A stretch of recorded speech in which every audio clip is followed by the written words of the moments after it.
Alright, I'll demonstrate how to install the troll mic on an upright bass. First thing you need to do is find a place to support the bass. A little speaker cabinet or a chair works really well, or lean it back onto an easy chair or a couch. Something that'll support the bass so you can work on it without holding onto it. Next thing is to take the mic, put both the rubber bands and the windscreen on the mic. Put the rubber bands down near the bottom of the windscreen. I like to use an overhand knot in the cord to take up the slack. I'm going to make sure that that's long enough to reach everybody's tailpiece, so I make it a little extra long. You can also wrap a rubber band around the cord a few times and then pull a loop through. And that'll give you another way to support the tension of the cord, take the slack out of the cord.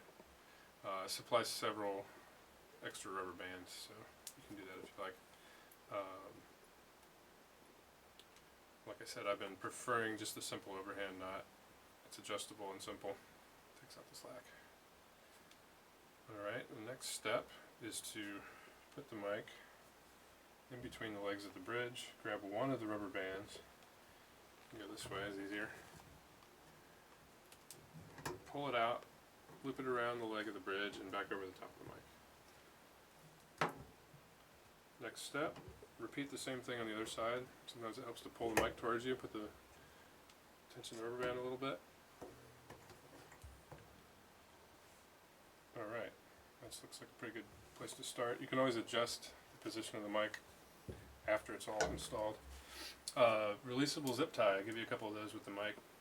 Makes it nice to be able to reuse those, you don't have to cut them off. I like to put that through the back of the tailpiece.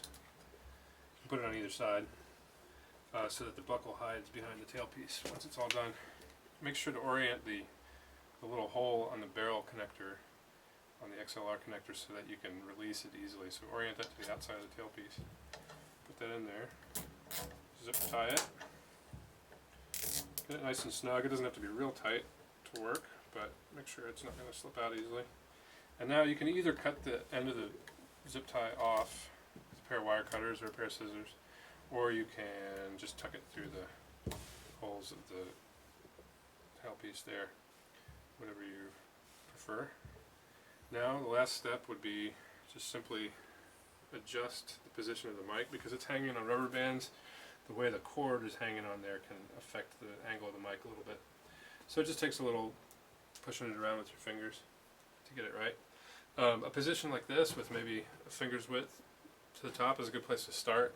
If you want more sound in a louder sort of situation, you can move the mic closer to the top and even let the windscreen touch the top of the bass.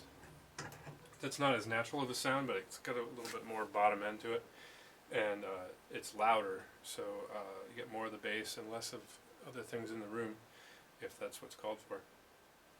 So that's the installation. Very easy. Takes about 1 minute or less once you've done it a couple times. To take the mic off of the bass, it's the exact same thing in reverse. Hold the mic, loop the rubber bands over the top. I like to pull the connector out of the zip tie first, leave it on the bass, and you can either leave that on and put it back on, put the mic back on later, or if you're going to take it off altogether, pulling the barrel connector out first allows easier release of the zip tie when there's nothing pulling on it. So on and off in about 2 minutes.